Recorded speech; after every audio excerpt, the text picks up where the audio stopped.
Bismillahirrahmanirrahim. Assalamualaikum warahmatullahi wabarakatuh. Selamat datang lagi di sesi elektronika industri yang kali ini topiknya adalah jaringan komunikasi industri dan aplikasi di bidang elektronika industri, terutama di aplikasi PLC dan SCADA. Objektif kuliah kita pada sesi ini supaya mahasiswa bisa mengetahui dan menjelaskan. Yang pertama, pengertian jaringan komunikasi industri. Ini sudah kita bahas pada sesi sebelumnya. Jadi, bagi mahasiswa yang belum menyaksikan atau menyimak sesi sebelumnya, silakan menyimak sesi sebelumnya. Yang hari ini kita akan fokus ke objektif yang berikutnya, yaitu aplikasi jaringan komunikasi industri di bidang elektronika industri, terutama aplikasinya di sistem PLC dan SCADA. Jadi jaringan komunikasi industri dalam bidang elektronika industri ini akan kita bahas pada hari ini, terutama digunakan di sistem PLC, ya, Programmable Logic Controller. Nah, ini digunakan dalam sistem control, dan yang kedua SCADA, Supervisory Control and Data Acquisition, ya, Supervisory Control and Data Acquisition. Ya, ini adalah sistem monitoring dan akuisisi data. Jadi supaya mahasiswa semuanya tahu, contoh PLC dulu ya yang akan kita bahas. Ini adalah contoh PLC pada sistem Control Regenerative Thermal Oxidizer, ya, atau RTO. Nah, RTO sendiri ini adalah unit pengontrol polusi udara yang digunakan mengolah polutan udara yang dipancarkan selama aktivitas manufaktur atau industri. Ya, jadi PLC ini seperti yang gambar di sebelah kiri ini ya, dia adalah terdiri dari modul-modul perangkat elektronik yang digabungkan sekaligus dengan input dan output-nya ya di sini, sehingga tugasnya dia menjadi sistem kontrol bagi regeneratif thermal oxidizer ini. Ya, jadi dipasang di dalam control panel ini ya, PLC-nya ada di dalam control panel sebelah sini, sehingga dia bisa mengontrol ya. Mengontrol itu istilahnya dia bisa mengatur ya setting alat-alat ini sehingga si regeneratif thermal oxidizer ini bisa berjalan dengan lancar untuk mengolah polutan udara ya yang dipancarkan selama aktivitas manufaktur atau industri ya. Jadi baik dia mengontrol dari segi proses aktuatornya ya terutama ya. Jadi sensornya yang akan membaca input, terus kemudian datanya itu diolah sama PLC sehingga PLC ini akan mengontrol aktuator ya. Jadi ini adalah tugas PLC. Kemudian contoh SCADA sendiri, ini adalah untuk sistem monitoring proses kimia pada industri pupuk. Nah, ini sebagai contohnya ya. Contoh SCADA di sini adalah untuk sistem monitoring proses kimia di industri pupuk. Nah, ini sistem SCADA-nya sendiri seperti ini ya. Jadi dia bisa memonitor dan mengakuisisi data ya, memonitor dan mengakuisisi data dari jarak jauh. Nah, ini adalah tampilan proses pada SCADA ya. Jadi mahasiswa untuk awalnya kita ingin tahu dulu apa yang dimaksud PLC dan SCADA supaya nanti akan lancar ya bagaimana jaringan komunikasi industri diaplikasikan untuk PLC dan SCADA. Nah, jadi aplikasi jaringan komunikasi industri dalam sistem PLC dan SCADA akan dibahas pada sesi ini. Nah, ini jaringan komunikasi industri, ya, ini adalah jaringannya. Kira-kira PLC dan SCADA ini ada di level mana ya? Mari kita lihat dulu. Ini adalah jaringan komunikasi industri yang terdiri dari level 0, 1, 2, 3, 4. Nah, ini akan kita lihat di mana kira-kira posisi PLC dan SCADA.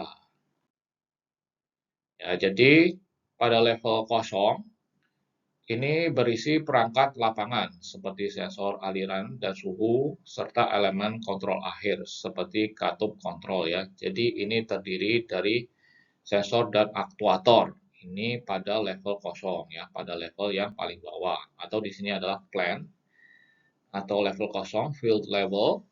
Terus level 1 ini berisi input output atau I/O industri dan modul kontrol. Nah, ini PLC berada di sini nih di level 1 atau yang di sini namanya direct control ya.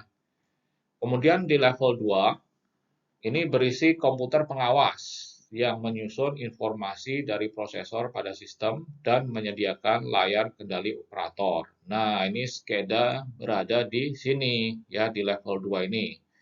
Di level plant supervisor ya. Terus kemudian di level 3 ini adalah level koordinasi produksi. Ya, jadi ini tidak mengontrol proses secara langsung, namun berkaitan dengan pemantauan produksi dan target. Nah, ini ya. Jadi ini adalah level koordinasi produksi ya atau bisa disebut production control atau production coordinator ya. Di sini adalah coordinating komputer ya, terdiri dari coordinating komputer. Level 3 namanya sendiri adalah production control. Kemudian level 4 adalah level penjadwalan produksi ya, level production scheduling. Ya, ini adalah jaringan komunikasi industri di mana kita tahu tadi bahwa PLC ini adanya di level 1 dan SCADA ini adanya di level 2 ya. Jadi ini adalah jaringan komunikasi industri secara keseluruhan. Jadi mahasiswa tahu ya sekarang di mana letaknya PLC dan SCADA. Jadi kita masuk kepada aplikasi jaringan komunikasi industri dalam sistem PLC. Jadi ianya berfungsi sebagai berikut ini ya. Jadi ini adalah aplikasi jaringan komunikasi industrinya sendiri untuk PLC. Jadi yang pertama ia sebagai interkoneksi perangkat ya, interkoneksi perangkat. PLC ini dihubungkan ke jaringan komunikasi industri dan ini memungkinkan pertukaran data yang cepat antara PLC dan perangkat lainnya. Seperti sensor atau aktuator ya. Jadi ini adalah kecepatan pertukaran data antara PLC dan sensor atau aktuator ya. Jadi tujuannya untuk mengoptimalkan kinerja sistem ya. Jadi pertukaran data antara sensor ini adalah sebagai input dan kemudian antara PLC dan aktuator ini sebagai output ya. Jadi interkoneksi perangkat antara ketiga ini sangat dioptimalkan ya. Jadi dia akan menunjang kinerja sistem. Kemudian yang kedua yaitu integrasi dan koneksi sistem secara keseluruhan. PLC ini dapat dihubungkan dengan jaringan untuk berkomunikasi dengan sistem PLC lain. Ya, jadi PLC dan PLC lain ini bisa dihubungkan sehingga dia bisa berkomunikasi melalui jaringan komunikasi industri. Kemudian dengan SCADA, ya SCADA sendiri juga bisa dihubungkan dengan PLC.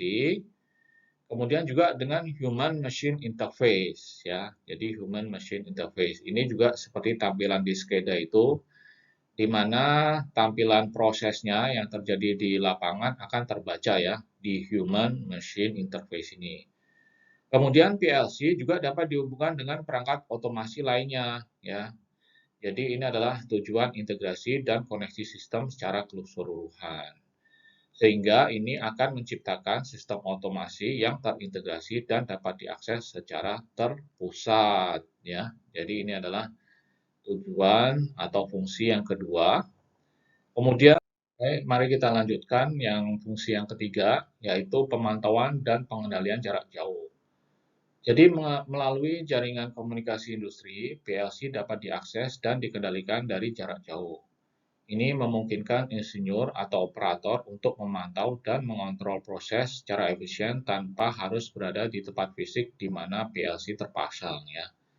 Jadi contohnya seperti Bapak ini, dia bisa mengontrol PLC, tidak dekat sekali ya, dia dari jarak jauh pun bisa mengontrol dengan laptop dia ini.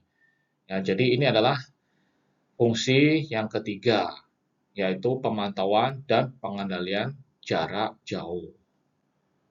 Kemudian kita masuk ke fungsi yang keempat. Ya, ini adalah pertukaran data real time. Ya. Jadi keterangannya, jaringan komunikasi industri memungkinkan pertukaran data real time antara perangkat. Ya, dan PLC ini dapat mengirim dan menerima data secara real time. Secara real time ini maksudnya secara waktu itu terjadi proses ya, pada detik itu, pada saat itu, dia bisa mengontrol secara nyata atau waktu nyata atau dalam bahasa Inggrisnya namanya real time. Jadi proses ini untuk mengoptimalkan respon sistem dan menjaga kecepatan proses. Ya. Nah, ini adalah fungsi yang keempat, yaitu pertukaran data real time. Kemudian yang kelima, skalabilitas atau meningkatkan kapasitas sistem. Ya. Skalabilitas atau meningkatkan kapasitas sistem. Jadi jaringan komunikasi industri memungkinkan penambahan perangkat tambahan ke dalam sistem tanpa mengganggu operasi secara keseluruhan. Jadi PLC baru dapat dengan mudah diintegrasikan ke dalam jaringan yang sudah ada untuk meningkatkan fungsionalitas atau kapasitas produksi. Jadi kalau misalnya kita perlu meningkatkan kapasitas atau kita perlu menambahkan volume produksi, kita bisa menginstal atau menambahkan PLC baru dengan mudah ya ke dalam jaringan yang sudah ada. Nah, jadi itu adalah fungsi yang kelima, skalabilitas atau meningkatkan kapasitas sistem. Kemudian kita masuk ke aplikasi jaringan komunikasi industri dalam sistem SCADA ya. Nah, yang PLC tadi kita sudah bahas ya. Kita melanjutkan ke yang sistem SCADA. Jadi ianya berfungsi seperti berikut ini. Yaitu yang pertama adalah pengumpulan data dari perangkat otomasi. Ya, jadi ini SCADA ini dia menggunakan jaringan komunikasi industri untuk menghubungkan dan mengumpulkan data dari perangkat otomasi seperti PLC, sensor, aktuator, dan perangkat lainnya. Ya, jadi ini adalah fungsi yang pertama, pengumpulan data dari perangkat otomasi. Jadi semua data ini dari perangkat otomasi akan dikumpulkan melalui jaringan komunikasi industri sehingga bisa terbaca pada sistem SCADA. Kemudian fungsi yang kedua yaitu komunikasi real-time SCADA ya. Jadi seperti PLC tadi, ya kita perlu real time atau waktu yang nyata di SCADA ini ya. Jadi jaringan komunikasi industri sering dirancang untuk mendukung komunikasi real time. Nah ini penting sekali untuk SCADA karena memungkinkan pemantauan dan pengendalian proses secara langsung ya. Nah, pemantauan dan pengendalian proses secara langsung. Nah, ini termasuk proses yang kritis dalam lingkungan industri di mana kecepatan respon dapat menjadi faktor penentu. Ya, jadi ini adalah fungsi komunikasi real time SCADA ya. Jadi jaringan komunikasi industri mendukung komunikasi yang real time atau waktu yang nyata di SCADA. Kemudian yang ketiga, ini adalah pengiriman perintah dan kontrol pengendalian jarak jauh. Jadi melalui jaringan komunikasi industri, SCADA dapat mengirim perintah kontrol ke perangkat otomasi. Contohnya seperti mengubah pengaturan produksi dengan mengendalikan aktuator ya, contohnya ini. Jadi contohnya seperti Bapak dalam gambar ini, ya, Bapak-bapak dalam gambar ini, dia bisa mengirimkan perintah dan mengontrol pengendalian dari jarak jauh ya, dia di tempat yang terpisah dari prosesnya sehingga ini juga memungkinkan SCADA untuk mengontrol proses dari jarak jauh tanpa harus secara fisik berada di tempat tersebut. Nah, ya jadi Bapak ini biasanya di control room ya. Dia bisa mengirimkan perintah dan mengontrol ya pengendalian secara jarak jauh. Yang keempat, ini adalah manajemen dan pemrosesan data.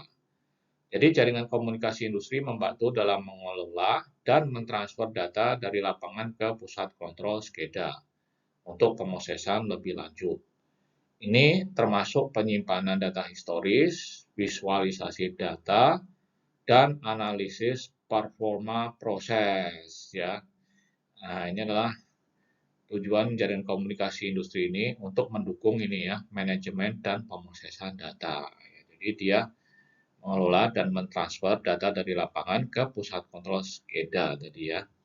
Tujuannya untuk penyimpanan ini atau manajemen data ini tujuannya untuk adalah menyimpan data historis, visualisasi data, dan analisa performa proses.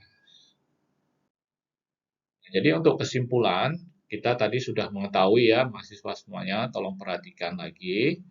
Kita sudah mengetahui aplikasi jaringan komunikasi industri di bidang elektronika, terutama ya pada aplikasi PLC dan SCADA ya. Jadi pada sesi kali ini kita fokus kepada aplikasi PLC dan SCADA. Ya. Jadi itu kuliah kita pada hari ini. Terima kasih atas atensinya dan kami ucapkan wassalamualaikum warahmatullahi wabarakatuh.